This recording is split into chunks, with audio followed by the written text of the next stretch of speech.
All right, good evening, everyone. We're going to go ahead and call to order the special meeting, public hearing of the Jackson City Council. Today's date is January 22nd, 2026, and it is approximately 6:02 p.m. I want to bring you greetings and welcome everyone here to the council chambers. I also want to acknowledge Mayor Calvin Williams of Utica.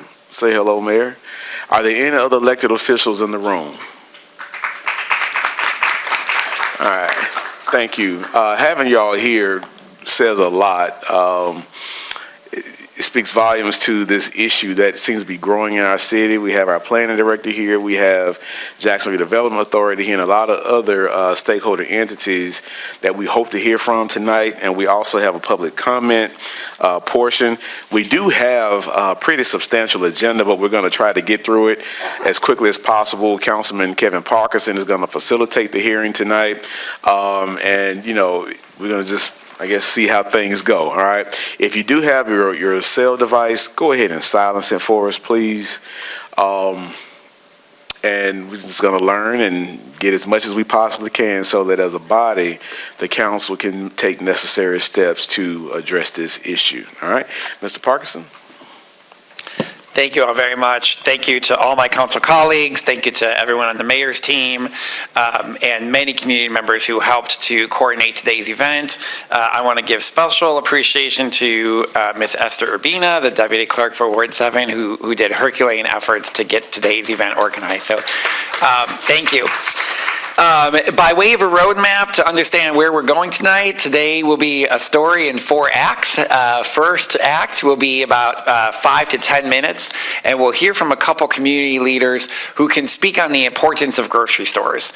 We don't want to belabor that point. I think most people here in the room know why grocery stores are important, and we want the majority of the meeting to focus on solutions, but we'd be remiss not to be grounded in the important role that they play for all Jacksonians, particularly our most vulnerable citizens. So we'll begin with 5 to 10 minutes from a couple of our community members speaking on the importance of grocery stores.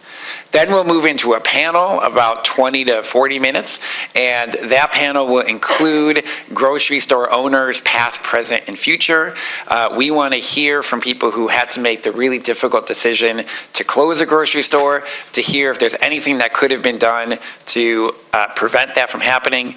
We want to hear from current grocery store owners to hear what we could do to support their efforts and make sure that they thrive. And we want to hear from people who are thinking about starting a grocery store to hear what can we do to seal the deal and make sure that that happens. So that'll be the second act of tonight. The third act, we will hear from a panel of solutions-oriented leaders.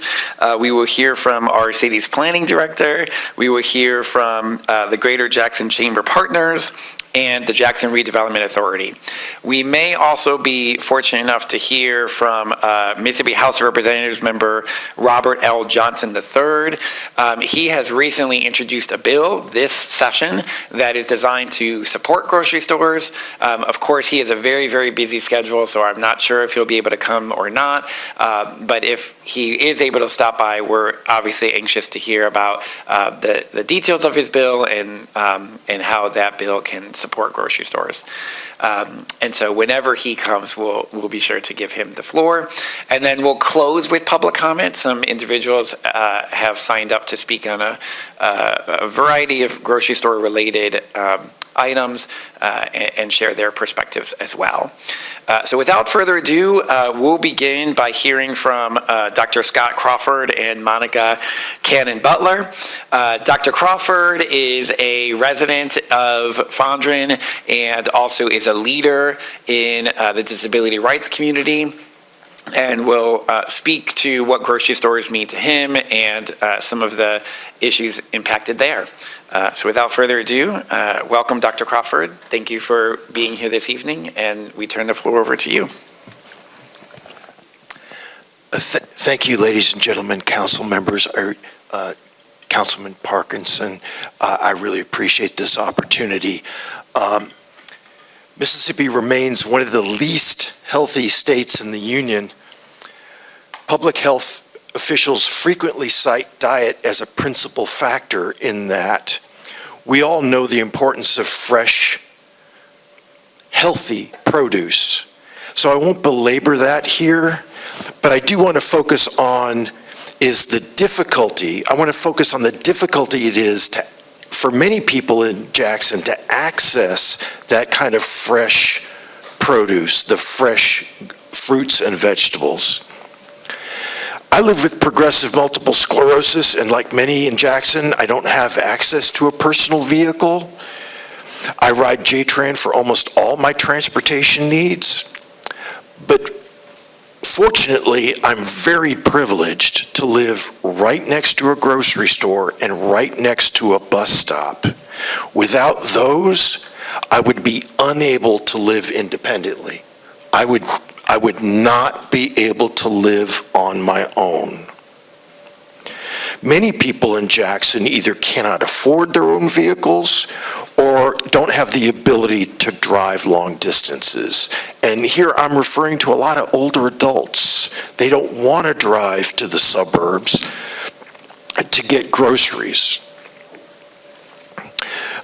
Now, I can share that it is possible to ride JTran and get your groceries via a bus, but it is not easy to do.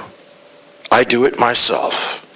And everything that I buy, I have to be able to carry in my lap. So you can imagine trying to get groceries for a family and riding the bus. And that's especially difficult in the summer months when it's hot and you're trying to get frozen foods home before they thaw. Okay, it is, possible, but often not practical. Now, the other point I want to make is that, some people say, well, gee, Scott, why don't you just order online? It's so easy. Well, that has its problems too. And here's one of the main ones. For me, I live alone, and all the fruits and vegetables I buy, I have to make sure that they're going to last long enough for me to eat them before they spoil, right? So I have to go there and I have to look at it and see if it's fresh or not. It really matters, because if it's not going to last 4 or 5 days, it's probably not worth buying. So that's the first problem. The second problem is I often can't think of everything I want until I see it on the shelf, right? It's like the difference between a fill-in-the-blank test or a multiple choice test. We all know that the multiple choice is way easier. Okay, so there are just too many individuals in Jackson that must have a high-quality grocery store in their neighborhood within a mile or two of their house so that they can live a quality, healthy standard of life. This is all about wellness and health. So basically, health and financial equity, let me back up. The other thing that I've noticed, I'm very privileged to have my mom still being alive, and once a month or so, she'll take me to the suburbs, and I've noticed the difference in the produce and the cost of the groceries. The cost in the suburbs is often lower, and the quality of the produce there is often better. So that's another point that we need to make. We need our inner city grocery stores to be just as cheap and just as good as the ones in the suburbs. So basically, health and financial equity depend upon having neighborhood grocery stores that have produce that are just as good as everywhere else and just as cheap. As our population ages, this becomes ever more important. We simply must work together to ensure that we have high-quality grocery stores in every single neighborhood of Jackson. Thank you very much, Dr. Crawford. Appreciate you sharing your story today. We're now pleased to welcome Ms. Monica Candler-Butler, who lives in the Midtown neighborhood and does a lot of community organizing there. And when we recently had a grocery store closing in the Bellhaven neighborhood, as well as the nearby Walgreens pharmacy, that impacted not only the Bellhaven neighborhood, but especially affected town community. And Monica will share what that's meant as an individual and as a community leader there. Good evening. Butler, and I serve as Director of Community Outreach with Midtown Partners. I'm an officer with the Midtown Neighborhood Association and a board member of the Business Association of Midtown. I'm here today to share concerns about the impact of the recent closure of Grocery Depot on Fortification and what it has meant for the Midtown community. However, it's difficult to discuss that closure without also briefly acknowledging the broader impact of Walgreens and CVS closing in the same area, which has further reduced access to essential services for our residents. The closing of Grocery Depot created an immediate hardship for many residents. For seniors, individuals with disabilities, and families without reliable transportation, that store was not just convenient, it was essential. It provided access to food and household necessities within walking distance or a short ride.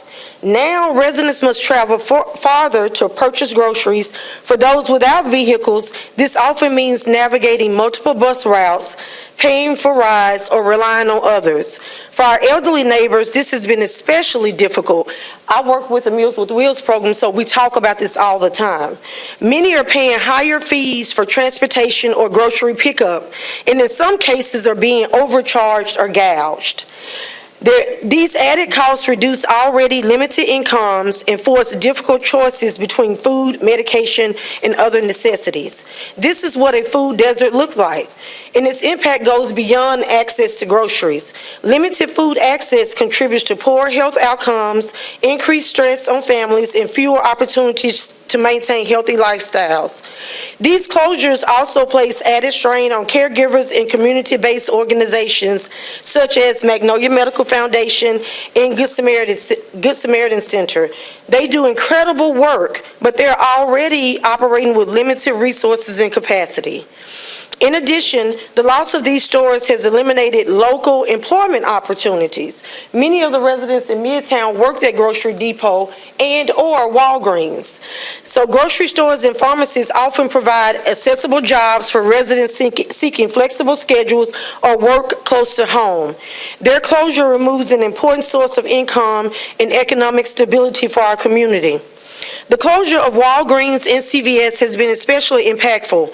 Many residents depended on those locations to fill prescriptions, speak directly with the pharmacist, and manage chronic health conditions.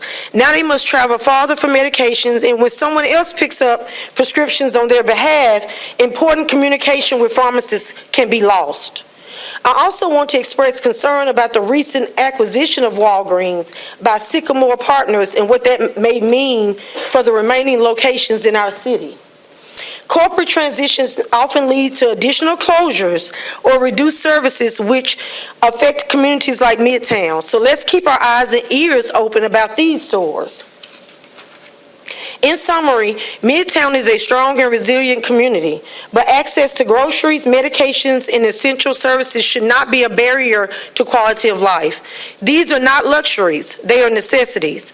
I share these concerns today in hopes that we can work together, city leaders, business owners, and community partners, to identify solutions that restore access to food, health care, employment, and essential services for our residents.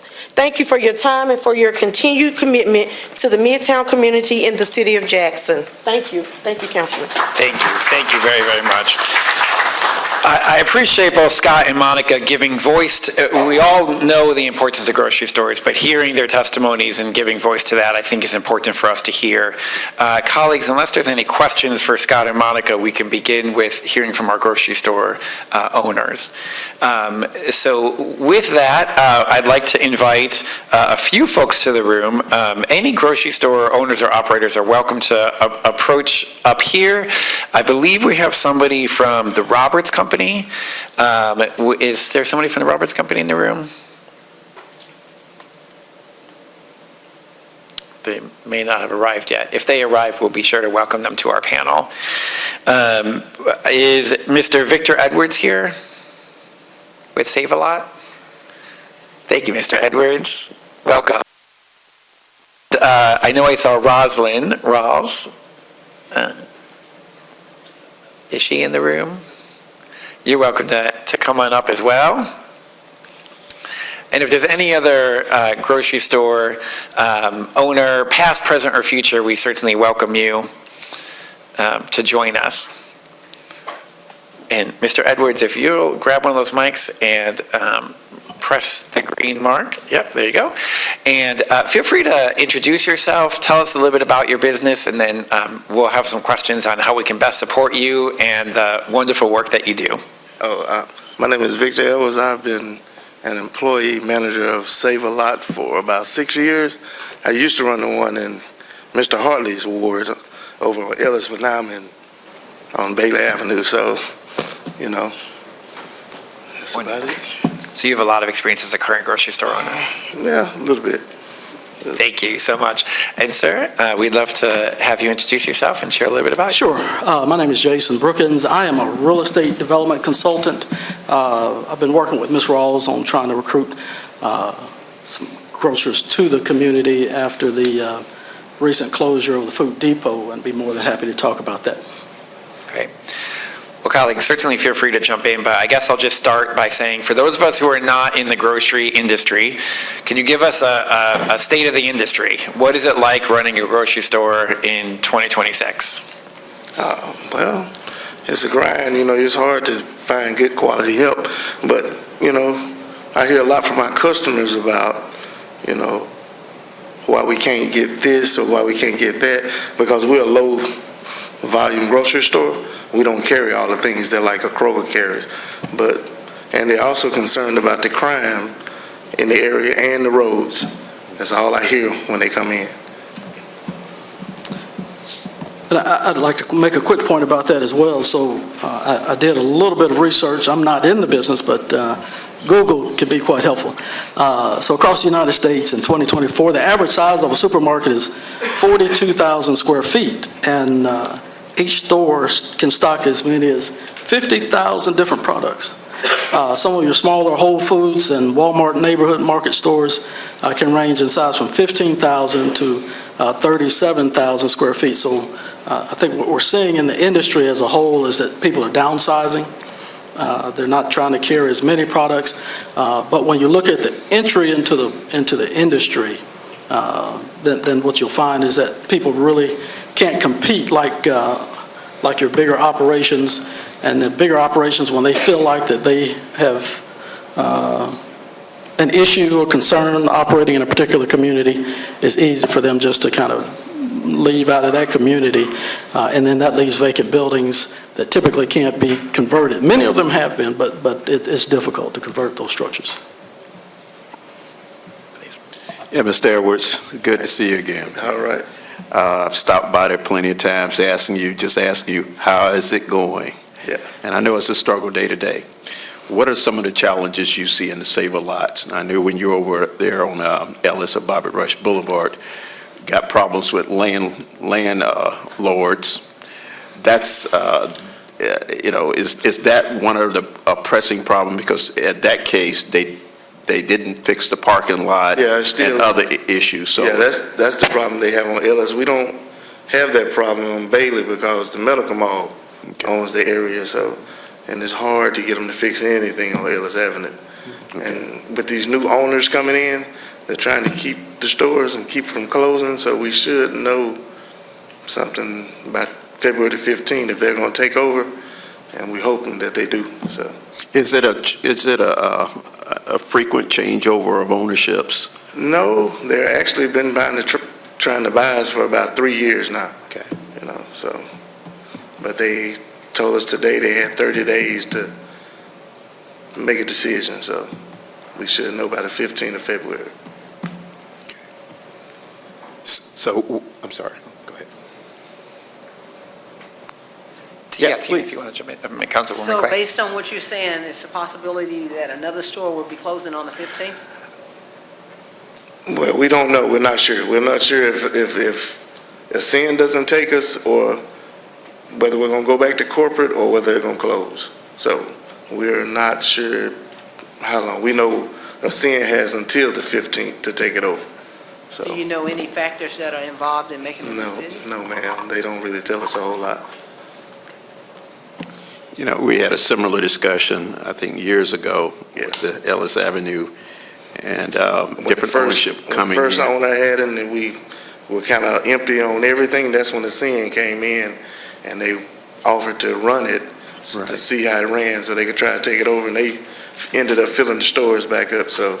Now, there have been other issues brought up for us as far as crime, roads, theft. In your experience, what are some of those top issues that you see that are problematic with the grocery stores? You know, I mean, everybody has theft, but, you know, a little bit more police presence would help, you know, and especially getting Woodrow Wilson fixed.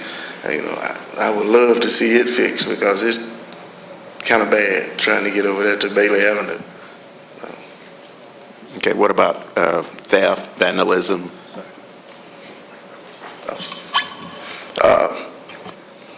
We don't have very much vandalism. We had a couple of break-ins over there, but that's about it.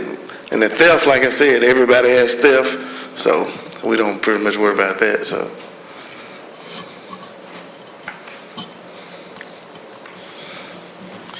I got a question. If you can share this information, you may not, the business may want to share it, but can you tell us what kind of dollar volumes that you trade during the course of a week or a month, whatever it might be, whatever the right period would be? I mean, because it's a low-volume store, in the course of a month, that store in Bailey does on average around between $400,000 and $500,000 a month. $400 to $500,000 volume per month. Okay, thank you. So what are the hours that you have to stay open in order to generate that volume? 7 to 9. 7 to 9, 7 days a week? Yes, sir. 7 to 9, okay, thank you. Is staffing an issue? Quality staffing is an issue, not staffing, so. Just jump in. As a council, what can we do to help you? Like I said, increased police presence. We would love to see the roads fixed. See what fixed the roads? The roads, yeah, Okay. yeah, and that's about it. The store that closed down on Terry Road, I spoke with the owner, and one of the issues he brought up was vagrants and stuff around the front of the store. And We only have about maybe, well, you know, we have security, so they keep them away. But we do have the dumpster diver, so, but you're not gonna stop that in the middle of the night, so. Okay. So you have security in your store. And Medical Mall has security outside, so, So overall, it's pretty safe. yeah, overall it's pretty safe, yeah. Oh, an awareness type question. Are you aware that the city of Jackson, that you can tie in the camera system from your store with the city of Jackson's real-time command center? So they can have eyes on. Are you aware of that? No. Okay, we need to do a better job of getting Okay. word out Okay. on that. And on the crime, is it more like shoplifting? Yeah, Is it's it more like, robbery or? no, not robbery. We had a guy that was breaking into the store just to steal candy. That's all he would do. He would break into us, the dollar store. He did that like 3 times in a month, but they ended up catching him though. So it's like after hours crime? Yeah. Okay, so JPD could help you versus your security. Yeah. Thank you. Jason, I'm wondering, what has been the hardest part of trying to open a grocery store? The clients that we've worked with that are interested in Jackson, a couple of things come to mind is just, number one, the particular group coming out of Birmingham, they just, the demographics in a particular area. So you can take a look at the Mississippi Department of Transportation's website, look at traffic counts, and when you look at a particular intersection, you'll find that there's only so many cars that pass by that location. So it doesn't account for maybe walking or, as the gentleman spoke earlier, folks that, find a way to get to the grocery store. But, we have to keep some demographics. We have to know the latest information. And then they look at the surrounding area, what is open, what is closed, what is the state of that particular area. So as we talk about the food depot at Terry and McDowell Road, there's been a number of closures. The Rose is relocated to the, I think it was a food depot on north side and Medgar Evers. So they left that part of the city and moved to another part of the city and repurposed the grocery store, but that leaves a void in that location. And so when we talk about food deserts, we're talking about so many mile radius around a certain location. So we're actually talking with another group out of the Delta, out of Webb, Mississippi, an operation called Pharmacy Marketplace, and that's spelled with an F. F-A-R-A-M-A-C-Y, Marketplace. They have a much smaller footprint. They operate out of about 7,000 square feet as opposed to this building being 57,000 square feet. They limit the number of products, and they actually work with farmers within a certain mile radius. And so that allows for fresh fruits and vegetables in season, of course. But that model, of course, is completely different from your standard. Again, how can we recruit, if you will, a Kroger, even a Walmart neighborhood store? When they look at the numbers, it gets difficult for them to see where it makes sense because they're not pulling the traffic that they need, that I-55 Kroger could get, or that some of these other locations with a larger population in the area. Yes, sir. Yeah, just one question. You guys are going out citing different locations for grocery stores, or you're in the business of placement or getting business to be in a certain area. Is one of the considerations, or do you have in your overall plan the use of local farming, farms, or fresh food vendors? Is that one of the considerations, is that one of the factors when you go in looking at a possible store? Well, these smaller models, these, if you will, family-owned stores, absolutely. They are wanting to know where are the farmers, who is available. And of course, Dr. Cindy Ayers, right there in the heart of the city. We're definitely going to contact her. When you get outside of the urban areas into the rural areas, you're going to find just, limited product. As you go down towards Claiborne County, it's cotton, you don't sell that at a grocery store. But, we'll find folks that are within, and the Delta operate within a 100-mile radius. So I think we can find some folks that can help with that. So is traffic count your major problem, or is it really economics? It all really goes hand in hand. So you need the traffic. Some of the costs that come to mind when you're operating a grocery store is, of course, staff, labor costs, and then the electricity. And it's hard to imagine, but that store at Terry and McDowell had so many freezers and frozen space. Their light bill was $16,000 a month as of this past November. That's a lot of money for an operation like that. So is it more feasible for the city of Jackson to look at more at Walmart neighborhood stores and smaller stores? It just depends, to be honest with you.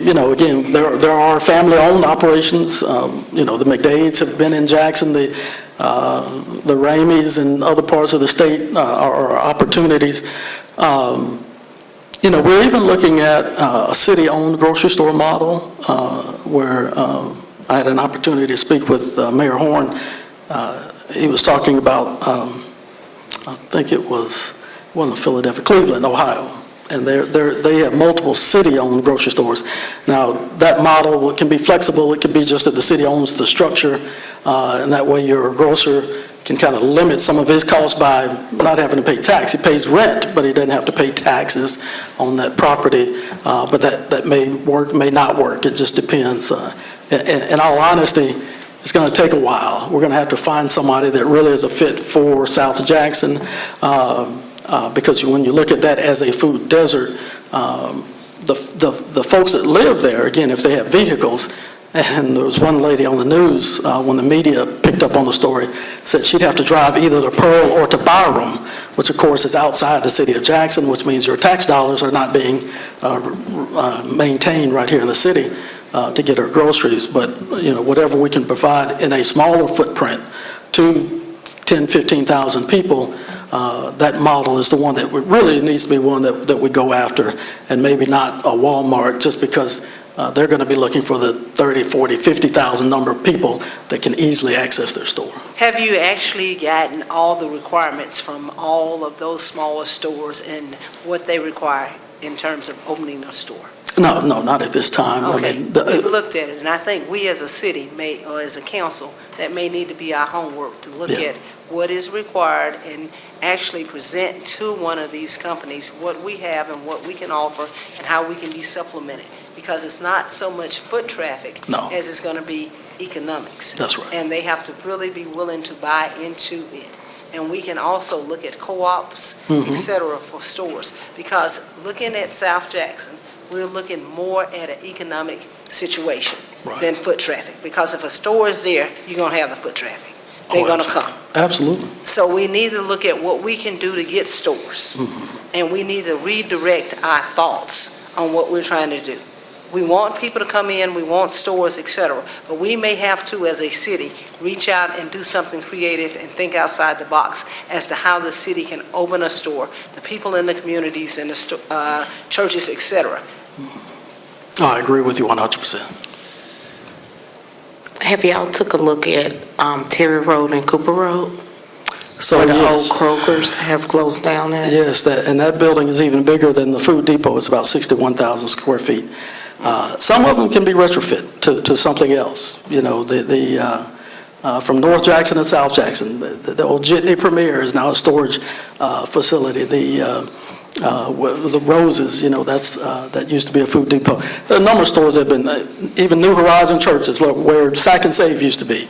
But for whatever reason, we just can't seem to, I've not been involved in that Kroger for very long, but we just can't seem to find anyone that can fill that need. And it may be that, I don't know, sometimes the site is easier to convey to someone else if you just tear down the structure and they don't have to deal with it, and they can start from scratch. But that's just a decision that the property owner has to make. Have you looked at the Sullivan model stores? I have not Haven, personally, no. Madison County, et cetera? Right. I'm familiar with them, but I have not. I don't have a specialty in grocery stores. I just do real estate development in more general. And what nature. about subsize in some of these stores? Because when you look at the old-fashioned large grocery stores, Right. now those are similar to Sam's, Costco's, et cetera. right. So that's no longer the model for a grocery store.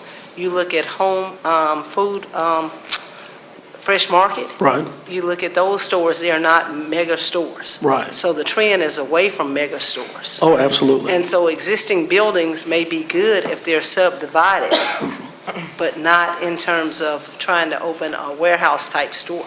No, and there was even a question about the Food Depot, with it being as large as it is, can you actually put in, say, a police substation? Not, if the building were owned by the city, then they wouldn't have to pay rent, but, either We're looking subdivided. at revenue for the city now. We want you to absolutely. have a substation, we want you to have everything, Yeah, but we're yeah. looking at dollars and cents. Absolutely. A community center, a library, the library there near Key Elementary closed, and it's just down the street. Can we maybe put something like that in the structure, and then along with that have the co-op and the grocery? So a lot of ideas out there, just have to see what fits. Jason, I think if I could summarize a lot of what you've said, it sounds like it's the importance of site development Yes.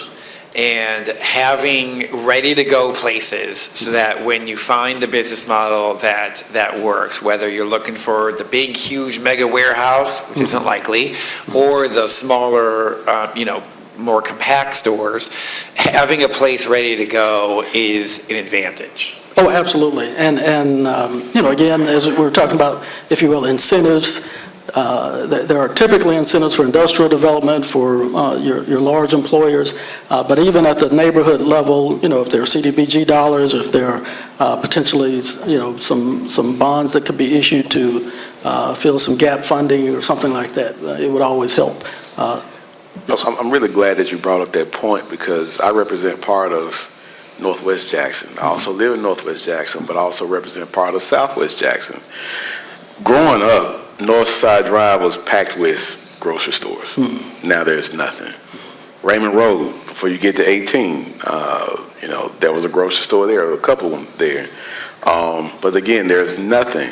And so now you're mentioning CBDG, whatever, Right. dollars. What type of package? Because I know our neighboring communities, they're good at putting these packages together. What would be an ideal package? We have a new planner director. She's paying attention. What can the city do, in your opinion, to lure businesses to the city, grocery stores specifically, especially in these deserts?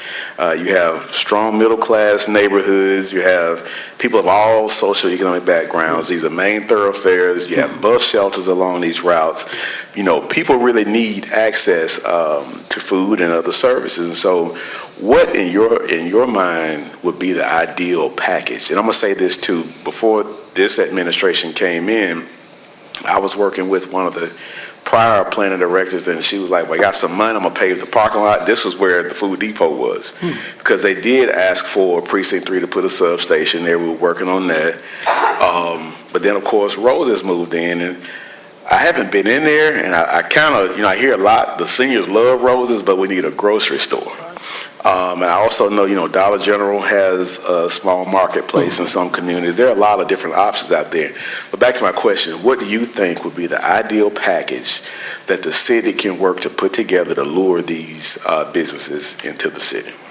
Well, I will say that you have a wonderful team with your planning director, your Jackson Redevelopment Authority.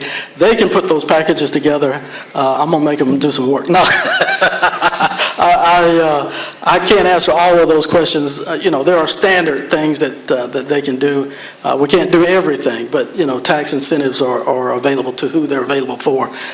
So if you will, I'm just going to sit back and allow you all to come up with the package, and we'll take it to be honest with you, there's no incentive package that people turn down. It's just whatever incentives that you have. Usually they'll go for. Because I know that, and they're coming up in part 3 because we've lost quite a few businesses due to politics, due to the lack of putting packages together. I've seen some cities give a whole business 30-year lease for $1 a month. And I know we have to think outside of the box. We have a huge need here. Right. But I guess I'll save the rest of my questions for part 3 when the planning director and JRA and all them folk come up. Thank you. I'm wondering, I think Dr. Crawford made some really good points that certainly delivery is not, we can't just have delivery in the city and just call that a day. But delivery does work for some folks in Jackson. And so I'm wondering if there are, as you're recruiting businesses to come, we've heard from Mr. Edwards about some of the loss prevention difficulties that sort of plague the industry all over the country. It's not unique to Jackson. I'm wondering if there's a model where you have a grocery store hub that might not even be open to the public, but just serves as a delivery model. As you're trying to recruit businesses and do the work that you're doing, is there any opportunities for any sort of non-traditional come in, get your grocery store type thing that at least certainly isn't going to solve this issue for everyone, and we need to be thinking holistically, but might provide some of a stopgap for people who right now have no other choice but to go to Byram or go to Pearl or go elsewhere? Right. And I appreciate that question. Let me not answer it this way. Economic development and recruiting businesses is a team effort. It really is. And one of the things that I would strongly suggest is, I don't have all the ideas, but as many of us as we can get together, then there may be somebody that knows about, those models or has seen it happening in other communities. real estate agents typically get kind of left behind or maybe as an afterthought, but they really are your frontline soldiers out there in this world of economic development and recruiting, because somebody's just going to pick up the phone and say, hey, this building is available, what's the cost of it, or I'm interested in bringing my business, or what have you. So as we put those incentive packages together and arm our real estate agents, I think what you'll find is that you can now have maybe even a broader team of folks beyond just staff, city staff, state staff, your chambers of commerce, really have a group of folks that, and maybe meet on a regular basis that are out there knocking on doors and trying to bring those businesses in. Let me ask a couple of questions about the different sizes of grocery stores. Earlier, somebody was mentioned, I wrote down here, there was a store, it was 42,000 square feet, and it had 50,000 SKUs or different items that they carried. That sounds like a really big store, but we don't need every store to be really big. Right. Obviously, if you can get a small unit that serves the neighborhood or whatever, what would be, for offerings you have, a number of different things you're selling, items, what would be a small unit? Would you still need 5,000 SKUs, or could you 10,000? What would be for them to be able to fill the needs of most consumers for their grocery needs? So, again, I'm not in that industry. I do have a young lady here, if she'd like to come up, that is an affiliate of this pharmacy marketplace, but I think what you'll find is, again, in their 7,000 square foot facility, with the fresh fruits and vegetables that they get from the farmers within a 100-mile radius, that their dry storage, if we can just kind of categorize everything in that category, that they right, very basic stuff, bread, eggs, I mean, just really, maybe, I'd hate to even put a number on it, but a lot less than what your average grocery store is handling. Because it may be a way to satisfy the needs of a lot of these smaller communities. And going back in time, before we had the big supermarkets like you've got now, there's a bar over on the other side of town called George Street Grocery. Mm-hmm. It's a bar, but it's called George Street Grocery because it was a grocery store about 100 years ago. And when it was a grocery store, the people didn't come in and walk all over the store. They came in and they just had to get to the person at the front and said, this is what I need, give them their list, and they would go get all the stuff and bring it up to them and sell them that way. Is that a workable solution in 2026? I think it is. Again, a neighborhood store. Let's go back to the former Food Depot there at Terry and McDowell. There's an apartment complex right next to it, and I don't know how many residents, I want to say it's at least a couple of hundred residents, that they can walk. They were adjacent to, they're only separated by a property line to that store. And that model works when you have that many people that are that close. Now, if they have to drive, then what you'll find is people going to work, they're going to try to stop at a store where they can get everything. I only make one stop. Mm-hmm. But folks living in an area that even after they get home from work can easily send the kids or just walk over to the store or just drive a block or two, those models work. So it really is more of as unique as you can get to what that neighborhood needs. Have you looked at buildings in Jackson, in South Jackson, Northeast Jackson, et cetera, that are between 6,000 and 7,000 square feet that are available with minimum requirements that would have to be changed for opening a grocery store? And do you have more than one client that's interested in opening a grocery store in Jackson? So currently I have two, what I would consider strong clients, people I'm actually spending some time with.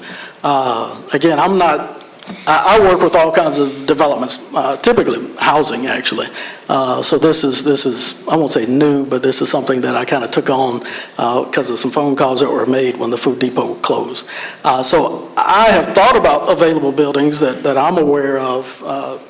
And to be honest with you, again, when we're looking at partitioning these buildings, maybe taking a 10,000 square foot and having 5,000 for the grocery store and 5,000 for something else, it's just whatever came to mind. Just like I was talking about Key Elementary, I can't remember the library, it's right next. or what I it was called. understand about that library, et cetera. This is what I want to ask you. Yeah. Point blank, grocery store, we're not trying to put nothing else with it. Understand. We're just trying to give the people food, okay?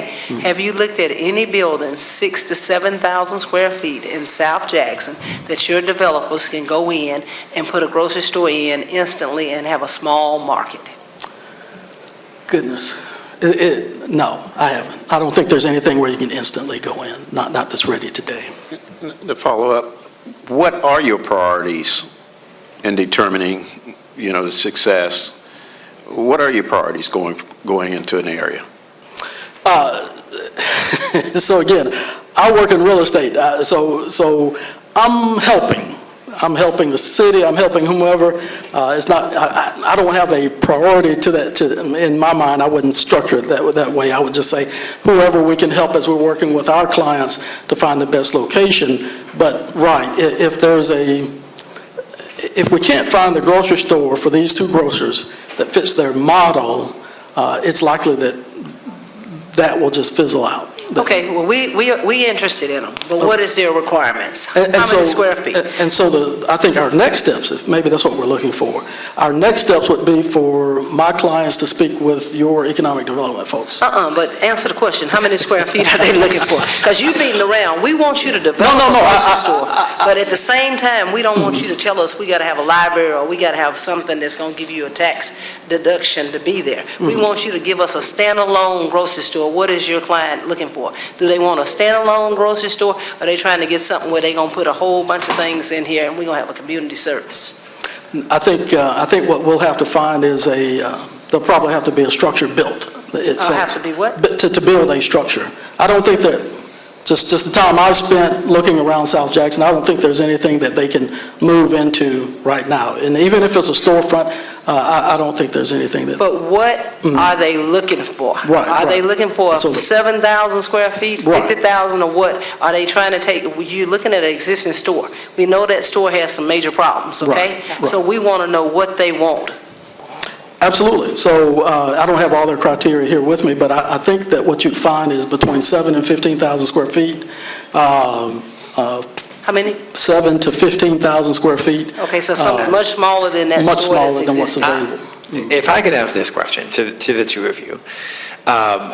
In an ideal world, if we had unlimited funds, let me say, we really want to protect all of our current grocery stores, and we want to attract some new grocery stores, especially in vulnerable communities.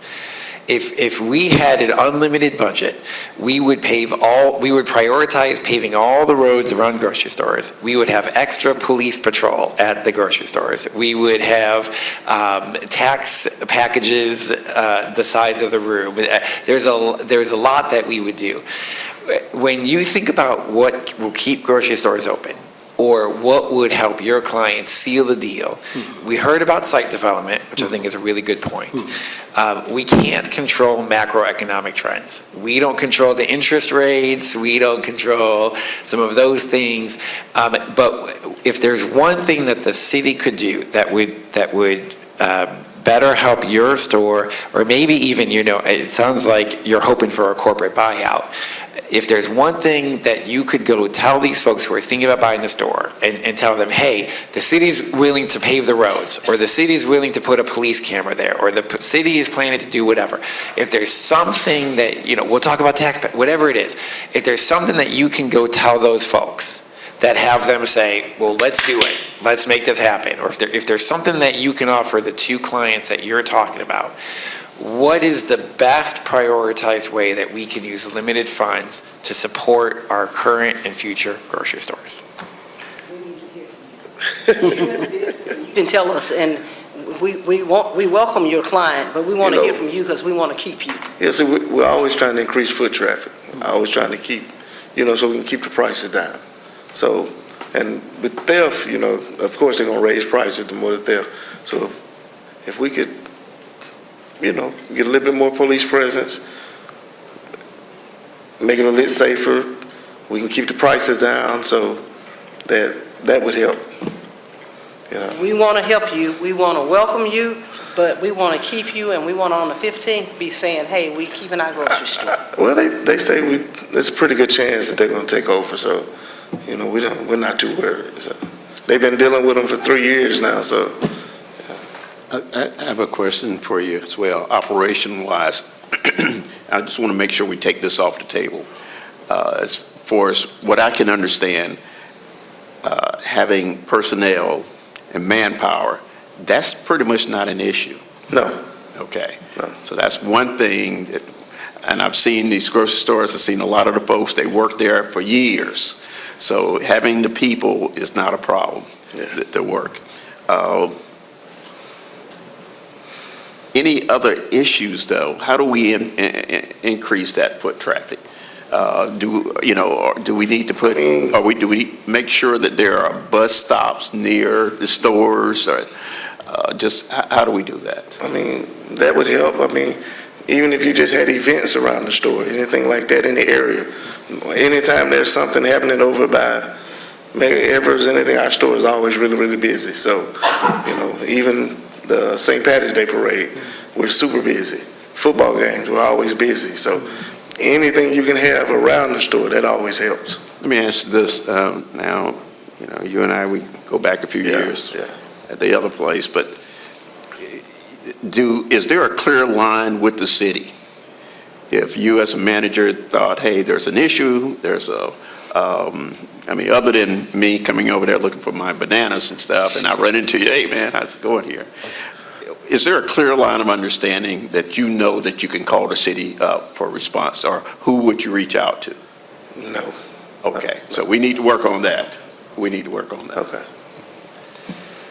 We have cold weather coming up. I'm sure you know, obviously on one side it's an opportunity, you know, people are going to buy grocery stores. We're extremely busy right now. So. On the other hand, we all hear stories across the country of folks getting a little out of whack at grocery stores. Is there anything you want to tell the citizens to be prepared as we think about cold weather this weekend? We may close early and we're going to be out of a lot of stuff, so that's about it. And maybe let's not scream and yell at the cashier, at the bagger trying to do their best to deal with a difficult situation. We're doing the best we can do. Colleagues, I don't know if there's any other questions, or we also want to give you opportunity to say anything else that hasn't come up, that you have a captive audience here of city officials, of the media, of citizens. Is there anything else that you want us to know? Because what we want you to know is we want to champion you, because when you thrive, the city thrives. So we want you all to be doing incredibly well, where closure isn't even a question, and we have more folks on the market. So if there's anything else that you want to tell us, please feel free to share that here. Obviously, we want to establish ongoing communication, but the floor is yours. Yeah, I was going to say, you said there's a representative of Pharmacy Marketplace. We should have been up here, friend. If you don't mind, some of our clerks are right here. We really need to hear from you. And I really appreciate you, Mr. Save-A-Lot. I go to Save-A-Lot, I get my pig ears and my pig feet, all right? So you've heard a lot of the questions. Yes. Is there anything that you can clarify for us tonight that will give us something to move, to arm us to move forward as we plan to address this issue moving And as forward? you answer that, if you'll also just take a quick moment to introduce yourself for us, please. Sure. My name is Jada Lee. I have been working with Pharmacy Marketplace over the last couple months because I have an interest in opening a grocery store locally. And I happened to reach out to them just for some guidance and just to get started, because I'm not in the grocery business. Excuse me. So just in my couple months of working with them, one of the things, of course, we talked about the foot traffic, but of course it's the economics. And just even talking with Mr. Brookins, it's also about someone, excuse me, also having just a vested interest. And I definitely have that, and Pharmacy Marketplace has that. So it really is just making sure that the margins, because operating a grocery store, your margins are already going to be small. Mm-hmm. So if there is a way, if there's funding available, if there is tax incentives available. I have been looking at buildings. And I know there's a couple Walgreens that have closed down around the city. I think that will make, just appropriate sites without having to build things. I know I've been talking to a lot of people about even sharing spaces for existing buildings, and that is one of the models that Pharmacy Marketplace has, where, they'll go into an existing building where it's and they work a lot in rural areas, so they will work with gas stations, just other smaller stores, pharmacies, and just put and retrofit freezers and different things to just make it a viable grocery store. And I know that's not necessarily what we're looking for here, but that is one of their models. But just looking at what things that could make us seal the deal is just making sure that the funding is available, just to make sure that this, with these already very tight margins, of course, grocery prices are rising. So, I know it takes just that economic development, which And Mr. Jada, Brooker just to be clear, when you say funding, you're talking about startup capital, access to startup capital. Access to startup capital. I was really happy to hear Mr. Brookins talk about the opportunity or the idea of a city grocery store, because that's something that I had researched. So I think that is something that's a viable option. And when you think about really going into the community and making something viable, I think even the co-op, because you have to have buy-in from your community, because, I live in South Jackson and I'm used to driving. I've been to 3 grocery stores today myself, just, preparing for the storm. I went to Byram, Jackson, one in Jackson, and Ridgeland. So, I think we're used to driving. So I think we have to make sure that these stores are attractive for people. And I think if there's some ownership there, that would make it more attractive. Can you explain co-op? Sorry, I'm just not familiar. When you say co-op model, what does that look like? So it's either, where it's partially community-owned or member-owned, where you could have, I don't know if you remember Rainbow Grocery Store. Oh, sure. Years In ago. Vondren. Yeah, where you have memberships where people can buy in. And because of that, you have like a member or a board of people who make the decisions about the grocery store, but also who have that investment in it. I'm sorry, I missed your last sentence. Say that again. I missed the very last thing you said. Oh, they have a vested interest. Okay, thank you. So technically, you need investors. Yes, You just have the idea, you want to do it, but you need money. I have lots of ideas. Okay, we So okay, we got a room full, but not to make that belittling or anything, Yeah. but we need to work together on funding, and the city of Jackson right now probably doesn't have funds to supply. Yeah. But if there are federal funds, grants, et cetera, then that would be a good opportunity. But the co-op idea probably will work in the city if you have the buy-in from the people, because they would own it and do. So we need to figure out a strategy for getting dollars in. Absolutely. And if I do it's- think, I'm sorry, go ahead. Is it appropriate? What area are you looking in? Definitely South Jackson, because, because of the grocery store that closed and because of all the grocery stores that have closed. I think there's that area that's ripe for investment. It just takes the right people that actually want to invest in it. So I think South Jackson to start and moving out, because another part of this that I think makes it work is, of course you want to have a smaller grocery store, but in order to make those margins work, you still have to have the volumes that you're ordering from your suppliers. Otherwise, your costs are way too high. So just branching out to other parts of the city, but South Jackson to start branching out, and also to partner with other people. And I think, just quickly going back to the previous point about co-ops, I think that's a great model. And whether we open that or not, I think it's a good reminder that we need things from the business owners, we need things from the city, but also as citizens, we need to be supporting our grocery stores. And, maybe we need a shop local campaign or something of that sort. And we need to make sure that we are patronizing our existing grocery stores. And if there is a new grocery store that opens in South Jackson or in Bellhaven or wherever it is, we're going to have to go to that and make sure that we are spending our dollars there and making sure that we're patronizing those. That's on all of us. Yeah. Since you made mention of it earlier and said we could mention something, I know we're talking about grocery stores, but I really, as I drive around the city, really hope we get a chance to take a look at all these gas stations that are closed. Some of them have burned, and they're sitting there just, and that's, sometimes you actually have a grocery store with a gas station, and the one there at Duke Food Depot, at Terry and McDowell has a gas station. One of the things that we had to do was determine if the state had been doing their inspections and if that location, because people won't mess with it if they feel like it's an environmental issue. That one has been having their inspections, and the gas station can be reopened.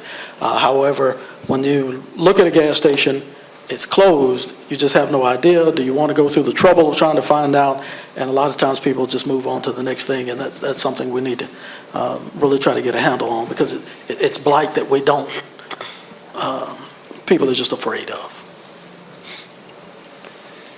Colleagues, any other final questions?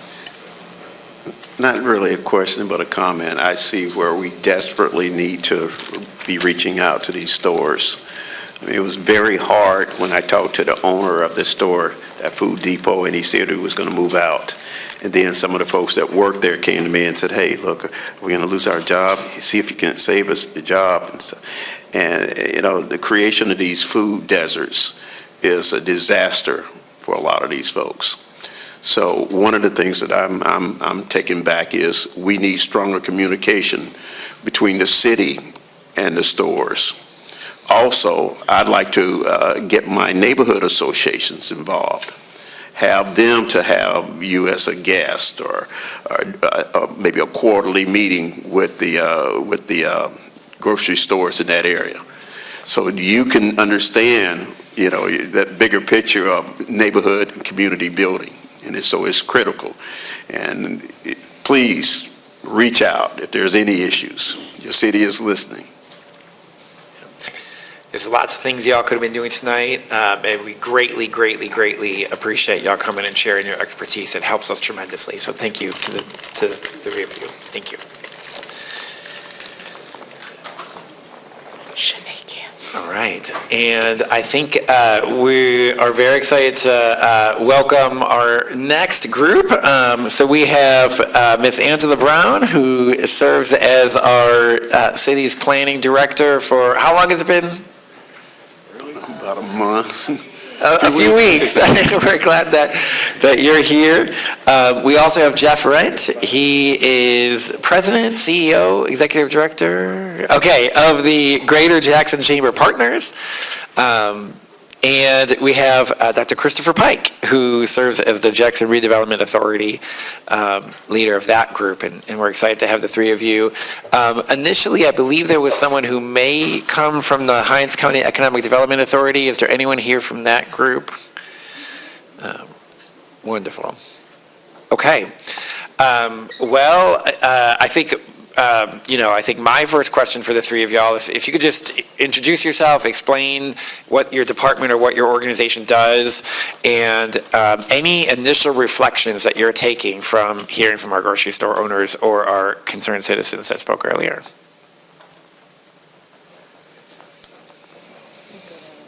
Okay, I've apparently been elected to start. Thank you to all of the members of the council for inviting us to speak and to share our thoughts and ideas. I'm Jeff Rent, President and CEO of the Greater Jackson Chamber Partnership. I think I know or have met almost all of you now, to our newer council members. We represent more than 1,400 businesses in the Greater Jackson region. That is a regional chamber of commerce, but I always like to point out that we do have Jackson in our name, and more than half of our members reside and do business in Jackson or in Hinds County, and it is the hub. This is our capital city. And grocery stores are critically important to what we do, building stronger communities, neighborhoods, early education. It's a critical factor, and good nutrition. And these are things that are concerns of our members and of the community at large, people who are not members. If it's their concern, it certainly should be our concern. Good evening, Angela Brown, the Planning and Development Director. Under our department, we have zoning, permitting, licensing, housing, as well as transportation. So definitely all of the major services that kind of centered around what we need in terms of grocery stores and some of the food deserts that we see. And although we are planning, we work very closely with our other services at the city, so Public Works, because it's really hard to have a lot of these conversations without discussing infrastructure. So I work very closely with Lorenzo Anderson, who's our Public Works Director, as we think about investment and economic development, because regardless, we don't have those things. The streets and roads paved, it really makes it difficult for any type of development we try to do. So I often say, and we say, when one is not here, we're both together, so, because we understand the importance of us working together.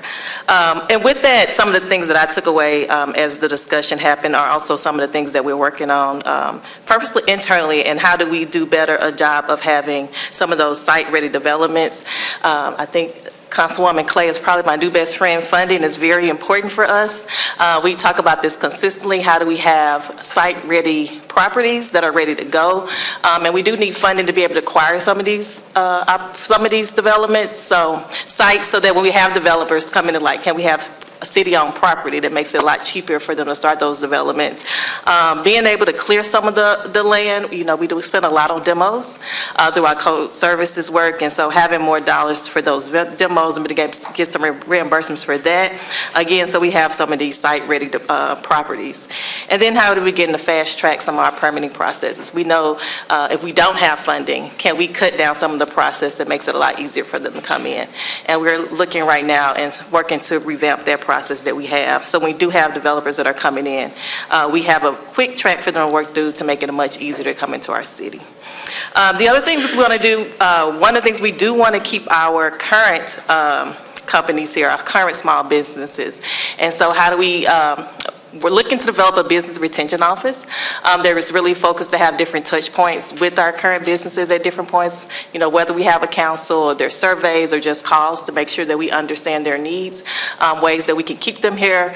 We want to have an incentive package for them, and that's one of the things that we're looking to be more creative about, how we use our CBDG dollars, where we can have little grants that we can offer out, whether it's for back-end services, for side grants, startup costs to really help improve some of these, again, incentive packages for those who are here and businesses that have remained in our city.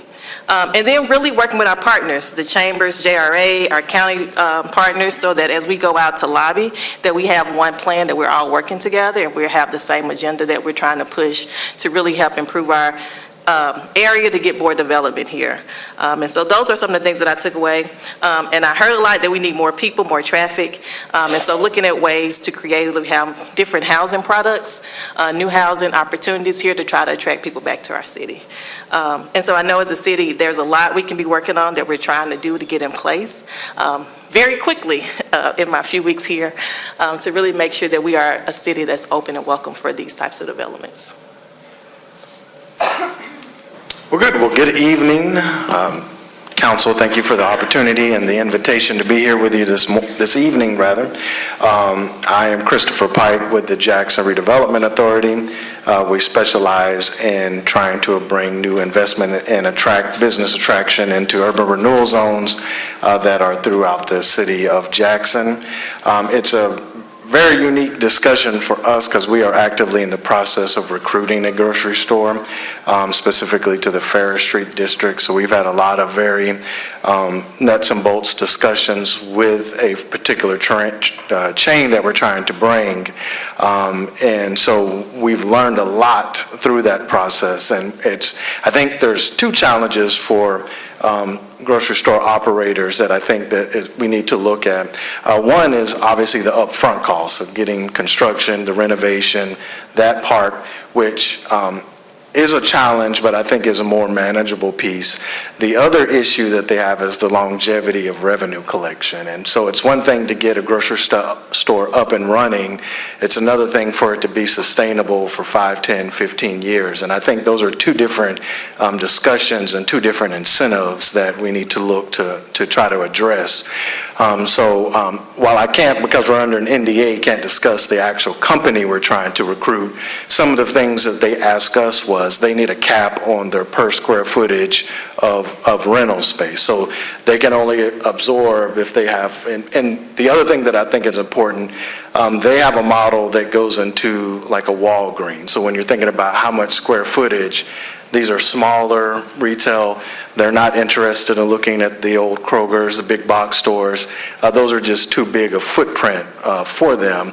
So they're going to be looking at something around anywhere between 10 and 15,000 square feet.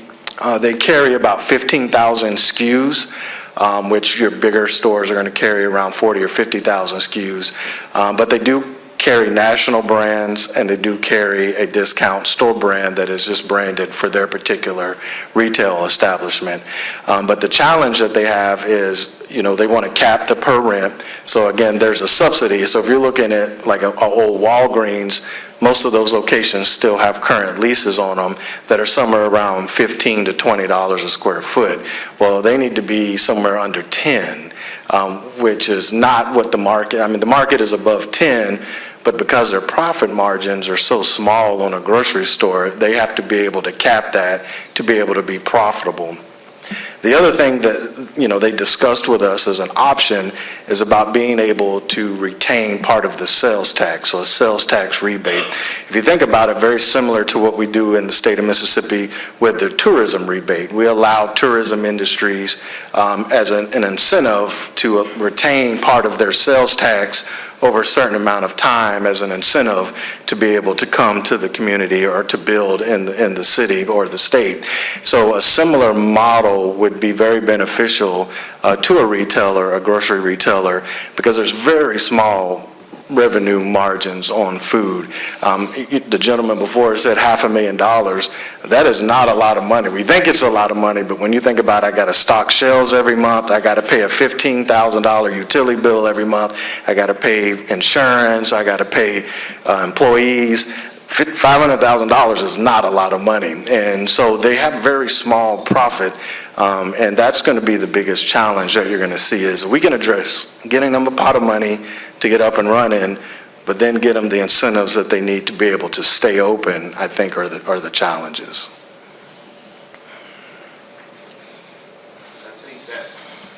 I was going to ask you earlier, but then I looked down and you were on the program. Any other issues like that? We were talking about presenting the best package. Are there anything else that we could examine? I like the idea of the sales tax retention, okay? And understand that when the gentleman said that, $500,000 a month, I'm thinking, wow, that's close. So is there anything the city can offer or JRA? So I've actually participated in a program in another community that I worked in, and we were trying to attract businesses in a specific area in that city, and we did a rental assistance program using CDBG funding. And basically what we did is we did a graduated rent assistance program. So we'd pay, for 3 months, we'd pay 100% of their rent. Then after the second quarter, we would pay 75%. Halfway through the year, we would roll that back to 50, and then at the end of the year, the subsidy would roll off. But what that does is that gives the business an opportunity to stabilize their sales in the market and having that assistance that can provide them just that little extra help that they need to get a hold of the market. And then, but that's something that the city can do with their CDBG allocation, and that's, money that gets allocated to the city every year. Going quickly on the site development, because we're just hearing over and over and over how important getting the right building is and having it ready when they're ready to open, and not saying, give us a year, we'll get it ready, but having that in place. We're hearing, when we think about what is a good site development, we're hearing a huge amount of having a building that's the right amount of square footage. Is there anything else that should be on our mind about, because as far as I know, businesses have become more reasonable in, for example, the amount of parking that they demand. They used to have like 15 football fields for a tiny little building, and now they're getting more reasonable on like, okay, we don't need it to be quite as big. So, in other words, besides the square footage of the building itself, is there anything else that we need to be mindful of as it relates to site development? I'll chime in here. And I can talk about it from my experience in the industrial side. And, good sites have to fit the needs of the client. And not all of these companies have the same needs or wants. Just because you have a building and the square footage doesn't mean you have a site-ready site. And that is very much so in the industrial world. It also comes down to infrastructure and reliability and access to power and access to talent, employees, those people who are going to work for you, and then a sustainable pipeline of people. So you're going to rotate through, but do you have somebody waiting who wants to come in and get in this business? Even if it's a model of somebody who's stocking shelves, working in the grocery store, it's a great entry-level job. It can be a great career too, and I've had family members who have worked all over the country in this industry. And so being site-ready is more than just the square footage, and making sure that it's not necessarily turnkey, but will fit the needs of the individual client. And those needs can be different, even from one grocery store, I would say, to another. It's all different.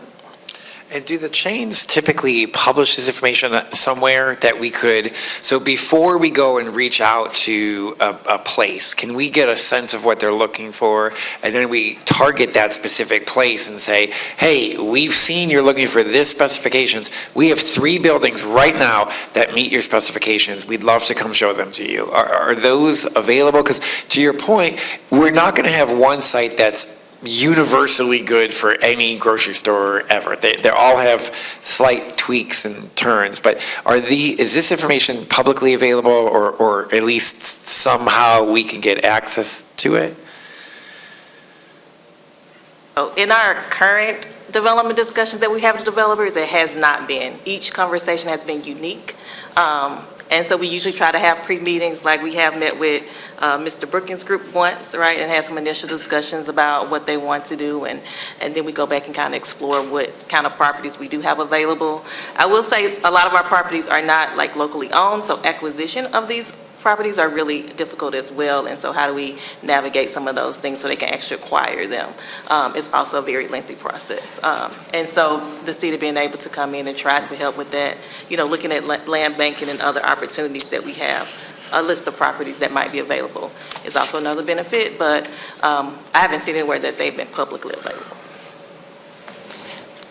I think that we can use the academic arena around us, all the colleges, and let them do a study on grocery stores. I think we're talking very generic.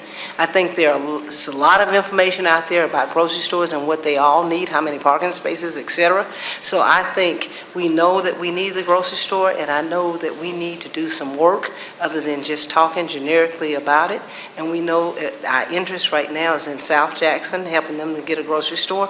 So I think we need to just go out and look at the land that's available, the buildings, et cetera, and see what we can do. None of us are in the grocery business, but I think we can do a good job of finding something and presenting it to somebody and letting them work with it. If I could echo a point that Mr. Brookings made earlier this evening, as someone who's a licensed commercial real estate broker, I think your real estate agents are really a good conduit, because they're going to get calls if someone is looking for something.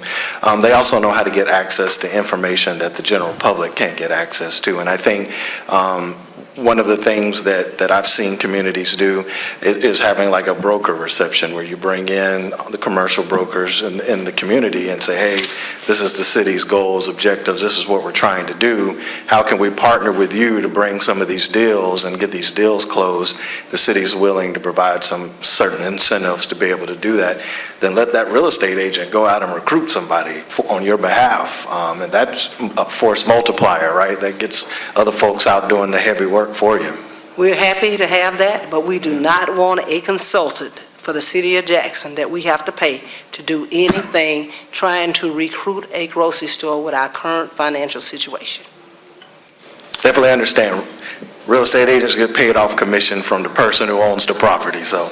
Yep. And so A so broker we reception could get is a it great free, idea. right? Yeah. Free. Okay.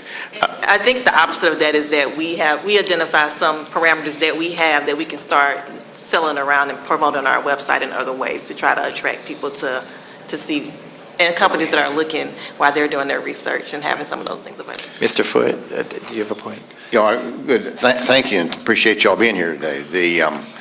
One of the things that strikes me is that we have a lot more models for grocery stores, business models for grocery stores today than we did 20, 30, 40 years ago. And that should be a good thing.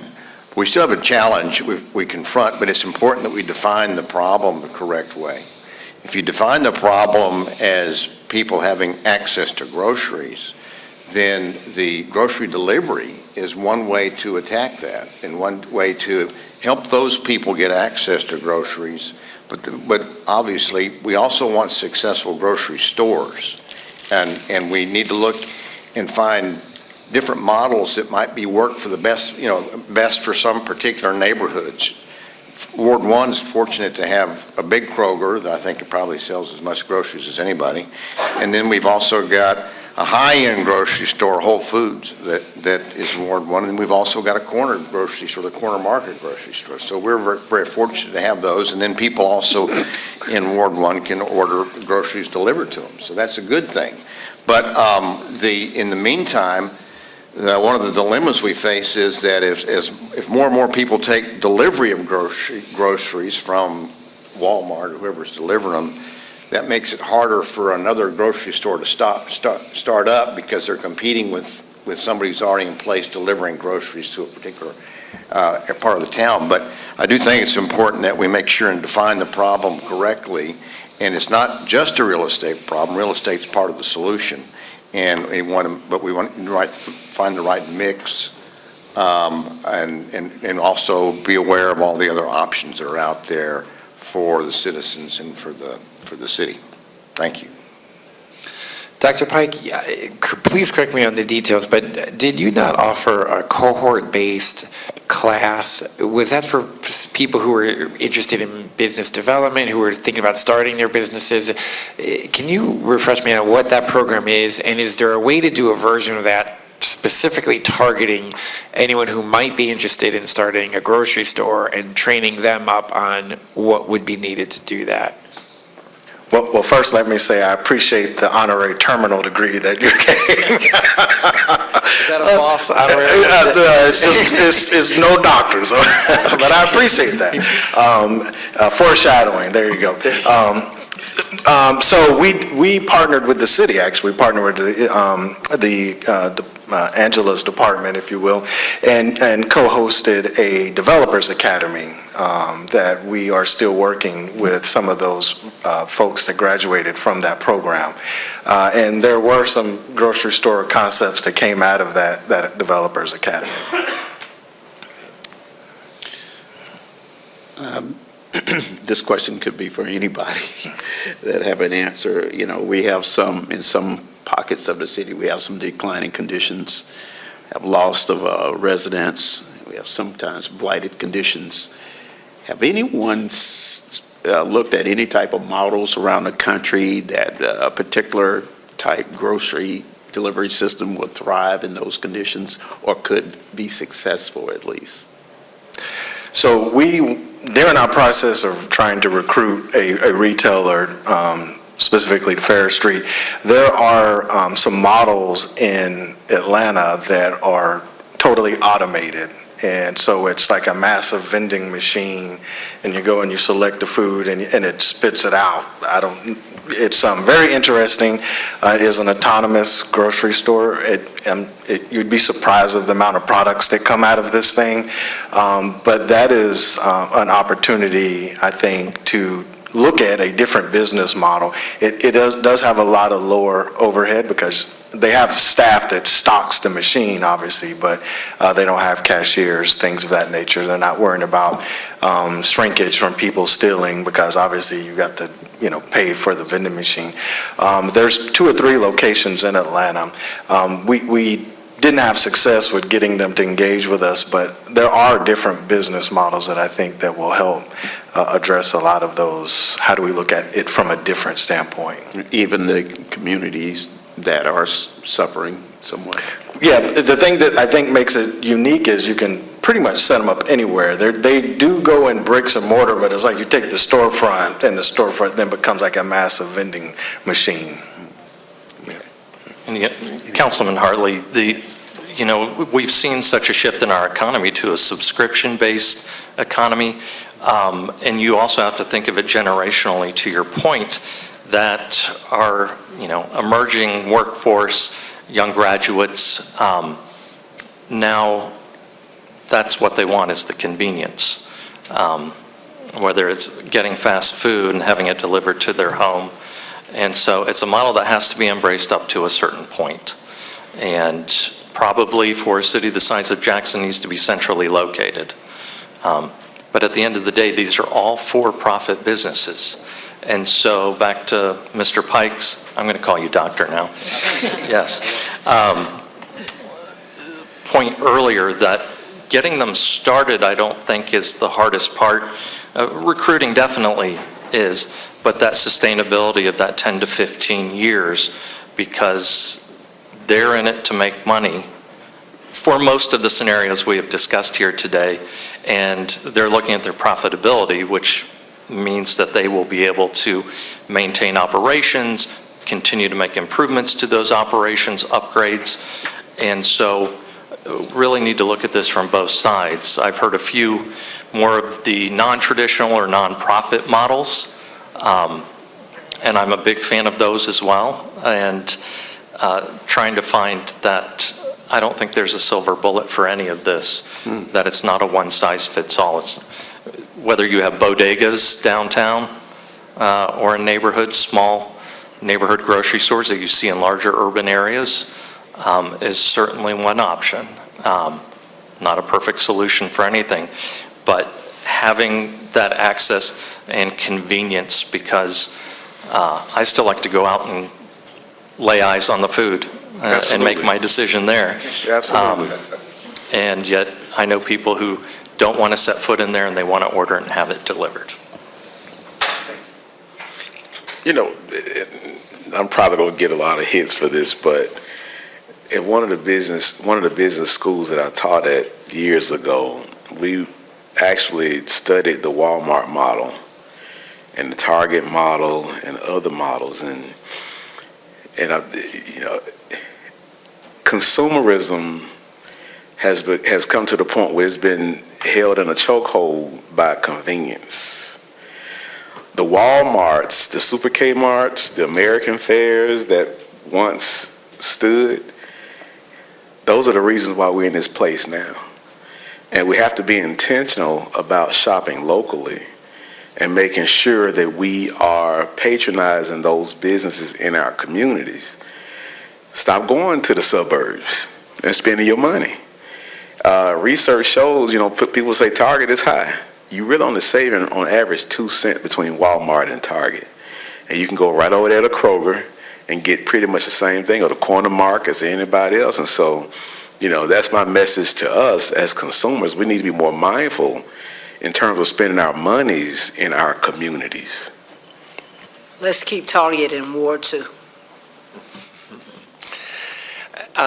I appreciate this, and I'll give you an opportunity to make any sort of closing remarks if you would like. And one thing that I'll ask, I appreciate you all sharing the need to collaborate amongst the three of you to present a united front. We are all here with you if we could be of assistance.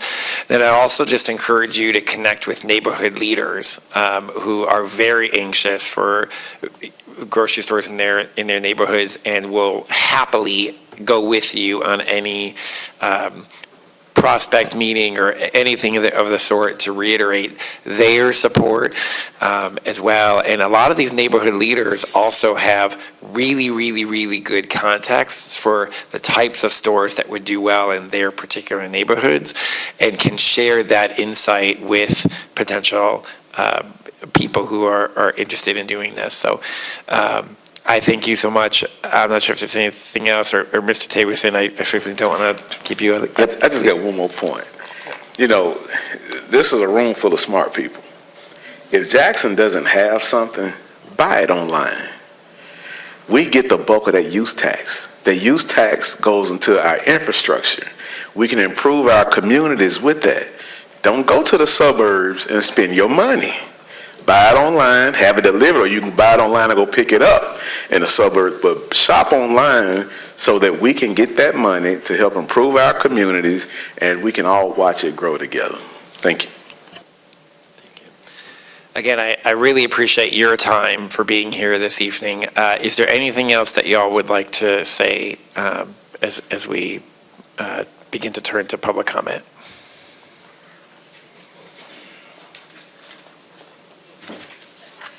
I want to highlight two programs that we do currently have. I know we talked about an online directory. We do have one currently in Jackson. It's called Engage Jackson. So if you are a business here and you're not registered, please do. And definitely that's a place for our residents where they can find places to be able to spend their dollars locally, because there's a lot of local grocery stores that we could be patronizing. And then the other thing is we also currently do offer a loan program through Kiva. That's $15,000. I think it's interest-free. That could assist businesses with some of these other incentive opportunities that we've discussed today. Fantastic. I just want to urge all of you to put as many tools in your toolbox as possible and have as many partners, because we don't win in the economic development world sitting in a vacuum. Never worked a project alone. And it takes municipal leaders, it takes community leaders sometimes. It takes partners like JRA or Downtown Partners, our fellow economic developers. So there's not one size that fits all for this. And I think you will see that those tools will be transferable as well, because it's more than just grocery stores.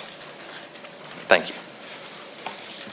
And my parting thought is, I just want people to really put things in perspective. Like, this is not a Jackson issue.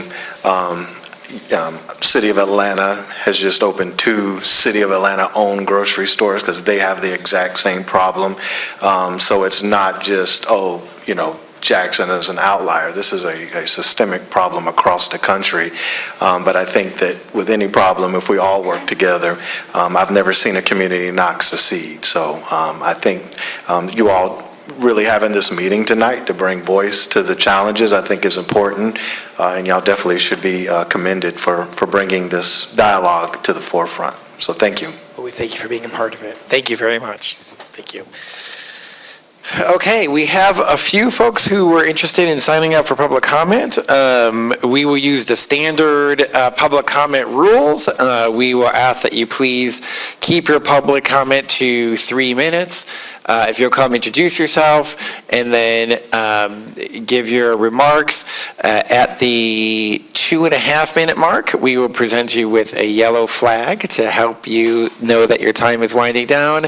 And when we get to the full 3 minutes, we will hold up a red sign and ask that you please cease your comment at that time.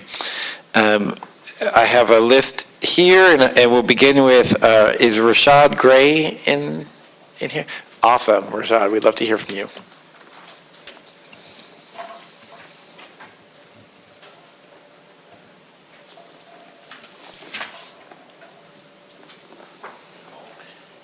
If you'll just hit that red button, that'll turn your mic on. And if you'll just remember to introduce yourself, and then we'd love to hear from you. Thank you. All right, hey everybody, good evening. My name is Rashad Gray. I'm an educator with Jackson Public Schools. I'm a member of the Jackson Federation of Teachers, Local 4402, and I'm a building leader for that same union, and I'm part of the Malcolm X grassroots movement. I felt I needed to speak because I'm part of that generation that people assume want convenience. But the first thing I really wanted to say was that this grocery store issue is a working class issue. If you punch a clock, you get paid a wage and or a salary, you are part of the working class, okay? I'll even extend a piece to my business community. You get up, you have to think, you have to work hard, you have to make these hard decisions. You are part of the same working class, in my opinion. So this grocery store issue affects everybody. I think I want to really thank Councilwoman Clay for bringing out that we don't want to hear the business mumbo jumbo that some people like to throw at us. We want a real solution. You know, what's the square footage? What do you need? What are all these other things? I like hearing that. I think buy-in is possible for a lot of the things that we want to do. The real question is, how are we doing that? We can look at examples on Terry Road. For example, the Riverside Collective. What they did is they got up, did some street teaming. They put some canvassers down there on Terry Road, Woodbine area as well, Woody Road, Witten Road. They had people on the ground saying, hey guys, we're thinking about opening a coffee shop. How would you like that coffee shop to look? What do you want to do? They do community events. They get people to, there's an old Trustmark building right across from where they are. They get the kids to go paint over there. They got the buy-in that they wanted, and now people use it. So the thing that I think we can do with the city is do some form of canvassing or street teaming. I don't even know if the city has a street teaming team or an outreach team. I don't know if that's a thing. So I think we should do something like that. We need to organize ourselves as citizens into our neighborhood associations and form citizen committees that have the ability to come together to create some form of policy proposal or even a participatory budget. I know a few years ago, some other nonprofit did their own people's budget, presented it to the city. I don't know what happened to that. I would love another one of those. We could do that. That is something possible to do. I'm a part of my own neighborhood association, Pecan Tree Park. I'm in Ward 5, so, you know, I think we can do those things. I think as well, we need to ask the question, convenience for who? Where did we get this from? The reason why we wanted the deliverable groceries was because of COVID. We can't use a external circumstance and say that's something internal to the nature of, you know, my generation and below. No, that was forced upon us. So it was on us as citizens to break that hold that this new post-COVID consumerist capitalist system has given us. So I just wanted to say that the only way we're going to fix the problem is that we as citizens get organized, get out there, street team, and we'll get the buy-in that we need. So, Thank you for those comments, and thank you for your union work and your education work. We appreciate it. Next on the list, I have Sebastian Davis. Is Sebastian present? Sebastian Davis. Okay, thank you so much. I have John Brown. Is Mr. Brown in chambers? I don't see him either. Is it Guinevere? Hi, Guinevere, please. Welcome. If you press that red button, that'll give you, that'll turn the mic on, and we'd love to hear from you. Hi, everyone. Comes in loud there. My name is Guinevere Peavy. I'm a local organizer involved with many local orgs from the Unitarian Universalist Church, the Democratic Socialist Party of America, the Trans Program of Mississippi, where I act as the head security liaison for the events that occur throughout the state there. But I was doing a little bit of research when I first heard that this meeting was going to be happening. And I had the idea, why not farmers markets? There's a lot of unused city land. I looked up a list of the unused city land that's available online. And there are quite a lot of parcels that don't have any buildings, that don't require any startup, other than maybe like some tents, some stalls, some milk crates, people wanting buy-in. Like our previous speaker just said, this could be something that our communities could engage in together. And I know all of us have seen the little home gardens that everyone's got. And if you grow okra, you get extra, you know? So that could be another way for community development, is through these. We could either have one centrally located farmers market that's all big and proud and like does all of that, or we can have many networks of smaller areas and unused, underdeveloped land that allows people to sell their excess to gain money for themselves as community members, rather than as some conglomerate, as some co-op, or anything like that. And we could even look into, one of my organizing friends works with the Rerooted initiative that works with local independent Black farmers that are statistically underrepresented in the agricultural landscape, and somehow maybe develop partnerships with them so that we could get not only local, but like very local, like produce sent in, and also use these farmers markets as community centers of activity centers, stuff like that. And on one of the articles, which I looked up a few, sorry, public speaking is my best. One quote that I think will perk up everyone's ears here is, one young man said that because of the programs that these markets were providing, he turned away from gang violence and crime. And that could, this is a really big stone that could hit a lot of birds. And from everything I'm hearing, it sounds like startup costs, continuation, buy-in, crime, foot traffic, all of this could potentially be resolved with a network or a large farmers market. Thank you very much. I appreciate you sharing that. And finally, we have Trina B. Is Trina present in the chambers? Okay. Okay. Well, thank you so much, Mr. President. I'll yield back to you to adjourn us. Mr. Hartley.